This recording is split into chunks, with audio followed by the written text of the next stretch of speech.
What's up, gamers, and welcome to the only Infected Broodmother guide that you're ever going to need. Do me a real quick favor, hit the like button on this video. I'll wait. All right, cool. We're going to break this video down into a couple different parts. First part is me here doing the introduction. We're doing introductory. Hello. Second part is going to be me showing you the kit that I use to kill the Infected Broodmother. And the third part is going to be a no-cam commentary over top of our gameplay from last night's YouTube stream. And pretty much giving you guys a play-by-play of how everything's happening, what I'm doing, why I'm doing it, breaking down the science of it. So yeah, hopefully you guys enjoy. Let's get into the build. Alrighty, so starting with the armor, I chose, and you can do this any way you want, but this is the way that I felt the most comfortable. Ladybug, base, chest, and shin guards, okay? This is going to be all level 9 for me. It's going to give you increased healing. It's going to give you a set bonus of healing after blocking attacks occasionally, but that's totally fine. Any sort of heals we can get outside of our smoothies, meals, bandages, anything like that to help us heal, because it is a very difficult fight. So Ladybug 3-piece. We are going to take 3 trinkets with us. We're going to have the compliance badge, sticky fingers, and the fungal charm. Now for the first phase of the fight, you're going to want to use sticky fingers because you're going to try and steal 2 items. You're going to have sticky fingers and rascal rogue on at the same time. You're going to want to make sure you can steal your 2 items. You can steal 1 item apiece between sticky fingers and rascal rogue, because the amount of things that you need to craft all the stuff that you can get after defeating this boss is you need a lot, like a lot. So sticky fingers, I feel like, is adamant for the first part of the fight. Once you get used to it, it's no different than finding a normal black widow or wolf spider type of thing. So sticky fingers definitely for the first one. Now once you get to second phase, you're going to want to switch to, or after you steal your first 2 items, which you'll see in the actual video here, I will switch to the compliance badge for the rest of the first phase and the second phase, because the block heals are OP and you want those. You don't want to go fungal. You might go fungal charm second phase if you're having trouble getting exploded, but typically you can stay out of the explosions. I did die from them a couple times last night, but still the compliance badge is so far more better, even though that's not the right way to say that. But anyway, third phase, you're going to go fungal charm. So that's the armor sets, the charms. That's what you're going to want to take with you. Obviously, you're going to take as many smoothies and foods and bandages as you possibly can.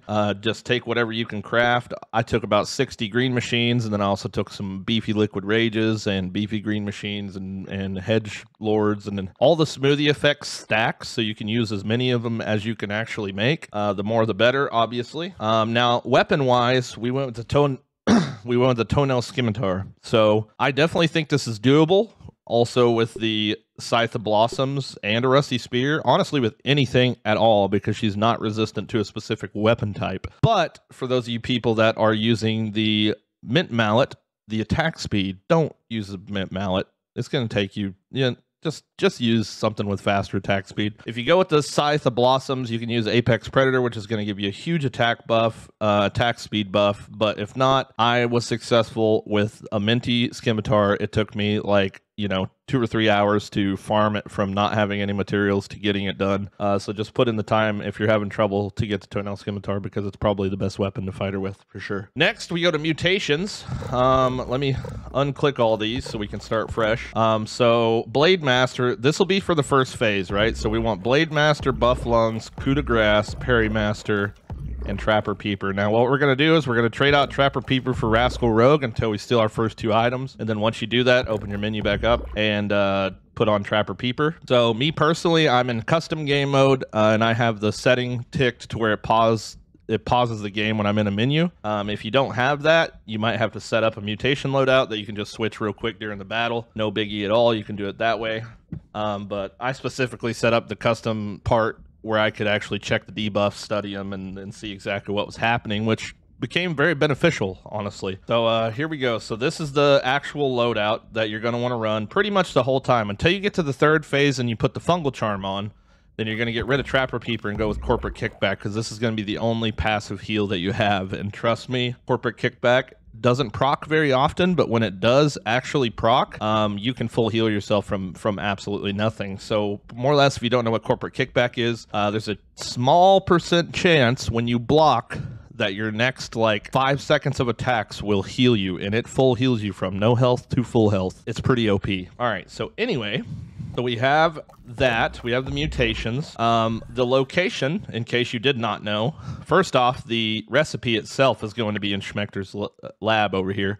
Really simple to find. If you've been in Schmechter's lab before, you've defeated him, you just walk in to the bottom floor, you walk in and grab the recipe off the table. Now, the recipe is going to cost you bug parts from every boss in the game. The Broodmother, the Wasp Queen, and the Mantis. So farm those up. And now a huge tip here. I haven't done this myself, but apparently it only cost 1,000 raw science to go to the Super Duper and duplicate the moldy sandwich or whatever the heck it's called. So that's, what is it called here? The moldy hoagie. If it's only 1,000 raw science, dude, pump you out a couple daily quests if you don't have any raw science. I did that last night, so next time I make another sandwich, I'm definitely going to go to duplicate it a couple times. But pump you out some quests, get some raw science, and duplicate that thing, because the fact that you have to kill one Wasp Queen each time you want to go kill Infected Broodmother is kind of crazy. I don't mind it. It's a little crazy. All right, so with that being said, the location of the actual boss is going to be right over here. Probably about right here, I think, is probably a good place. So we got the sandbox here. We got the porch there. It's down inside of a trench. If you haven't found it yet, it's about right about there. And you're going to fall down in the hole, and it's a cavern with a few explodey balls on the way, but nothing too serious. So what we're going to do now is we're going to cut over to the gameplay, and I'm going to kind of turn the volume down on the gameplay. We're going to give you a play-by-play on exactly what to expect for the fight and how to break it down Barney style and defeat your first Infected Broodmother. So let's get into it. Arm and slap it on real quick, and then I'll be fine. All right, here we go. I got the audio turned down a little bit so we can see exactly what we got going on here.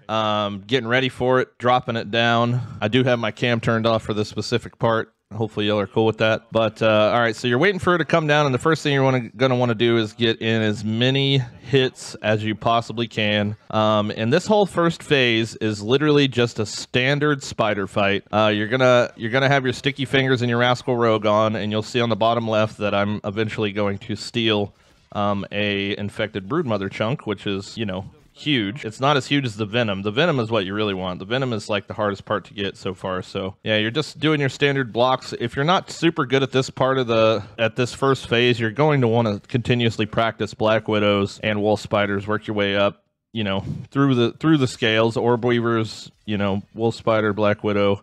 You can even go, honestly, it's kind of a waste of time to go and fight an infected spider. Wait, did I not steal anything this round? Surely I did, right? Maybe I didn't. Huh. Am I watching the right video? Yeah, this is the right video, right? Yeah, okay. That's weird. I could have swore that I had stolen something. Maybe it wasn't until I went back the second time and beat her again. So yeah, definitely use Sticky Fingers Rascal Road for the first round until you get your pieces and then swap over. So all right, so the big thing here right there, that scream, you can perfect block that. It's going to take you a long time to get it figured out, but you're 100%, that is the most important part of this second phase, is getting rid or blocking that scream. She's going to do this dash attack here, a left to the right, and every time it's pretty much the same speed. Here comes another scream. If you can block that scream, you'll see down here in the bottom left of the screen, there's this sword with the plus sign. When you have that debuff, you do like 10% of the damage that you would normally do. So you definitely want to make sure that you don't get that scream debuff. The health stacks are fine, whatever. At this point, the compliance badge is healing you. You can see I'm full health right now. It's really not that big a deal. She only has 2 actual physical attacks in this phase, and it's the giant jump in the sky and the side-to-side dash, just like you see here. So really, the only thing you want to do is completely avoid the explodey balls and block the screams, which is pretty difficult to do, but that's going to make the fight last a lot longer if you do not block the screams. One thing to point out as well, she will lay an egg, and this egg is pretty much, you could just ignore it. You don't have to kill it or destroy it or anything because it's just going to explode. But more or less, the whole point of the egg is to heal her after about 3 seconds of time after she hatched it. So the best thing to do once she lays an egg is get in some free damage, because it's like a good 3 or 4 second animation. Once she lays the egg, just back up and get her away from it. There we go. We blocked the sound attack that time. And every time the sound attack happens, she's going to drop a bunch of balls from the sky.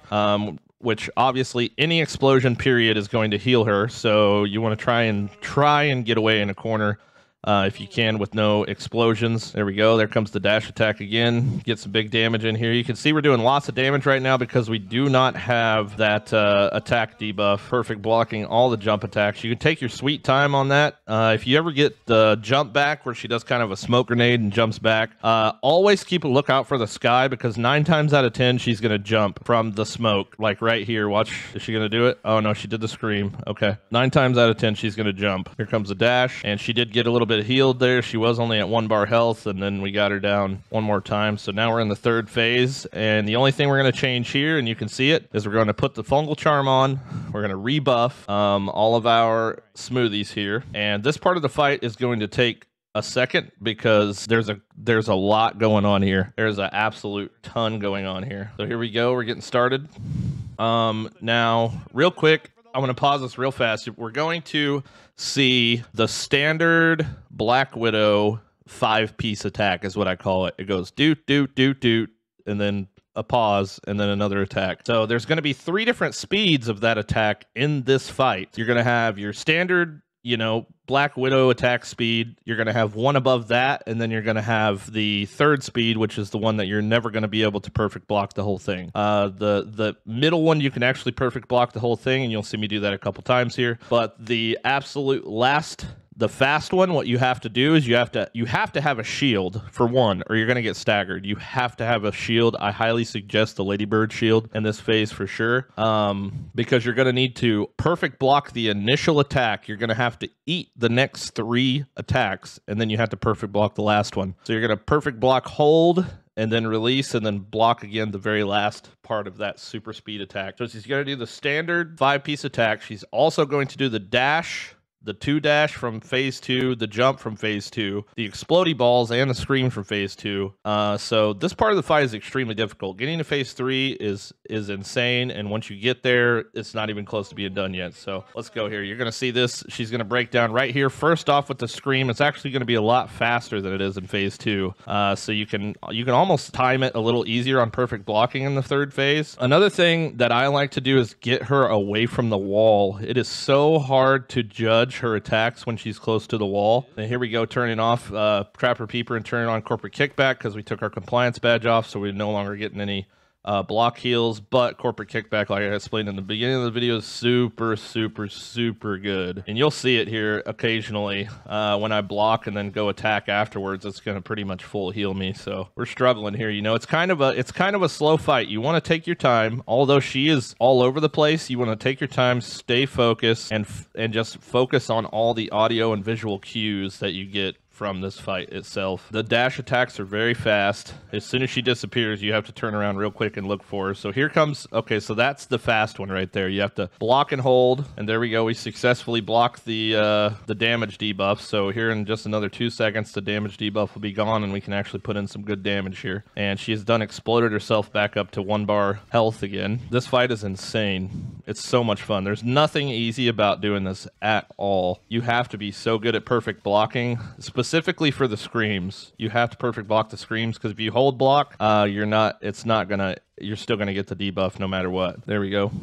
There we go. That's the standard attack, and then she's gonna hit me with the slower one as well. Back to back to back, dude. She does not get off of you. You have to be like mentally focused and prepared for this fight. Nice. It looks like I just got the block off for the damage debuff, so you'll be able to see, you know, my 1, 2, 3 from my scimitar does about 1 bar of damage, which is huge, because if you get the damage debuff, it takes about 4 attack cycles to do as much damage as you can do in 1 attack cycle without it. So yeah, I'd say it's about a 75% damage reduction from that scream, so it's so important to block it. The thing that I've noticed that sucks the most too is you don't get much practice for the 3rd phase, because you're constantly having to go through the 1st and the 2nd, so it makes the 3rd phase pretty difficult. But like I said, just practice on Black Widows and Wolf Spiders and stuff, and trying to no hit get them and use your compliance badge. And you know, if anybody here has the question of how to get the fungal charm, if you don't know, the little fungal growth ones that don't explode that are all around the yard. More or less, you just have to take your axe to those and just keep chopping everyone you see. Occasionally go, you know, farm for it more or less, but it drops from those white fungal growths that come out of the ground. And also, if you just so happen to not have the compliance badge somehow, it is located underneath the outlet socket.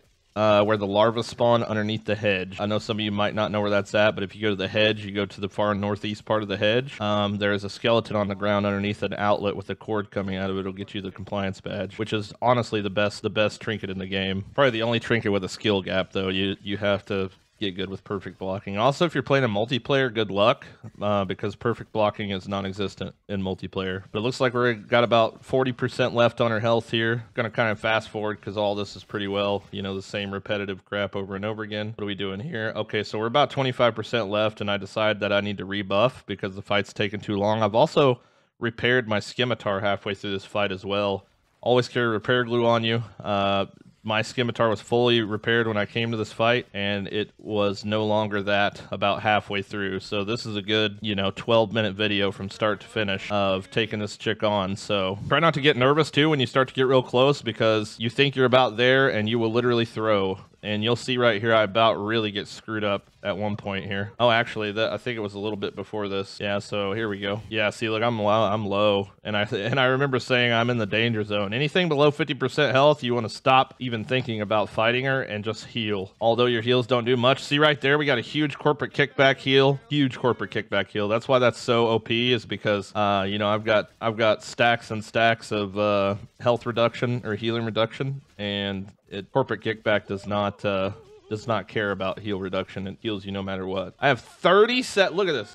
37 stacks, 36 stacks, 37 stacks of reduced healing. So yeah, corporate kickback is huge for third phase. More or less, guys, that's pretty much what I got. That's the breakdown. There's no easy way to do this. It's meant to be extremely difficult. Obviously, it requires parts from all the big bosses, but hopefully this video helps you out a little bit, understanding that how important blocking that scream attack really is. It could turn, you know, a 7-minute total fight into a 20-minute fight, and you might not even have enough heals to last throughout the whole entire thing. Hopefully this video helped you guys. Hopefully you guys hit the like buttons and subscribes to help this video get out there to the world. And if you made it to this part, I want you to comment down below crazy eyes, because these infected bugs got some crazy eyeballs. So make sure you do that, and I'll see you on the next one. Peace out.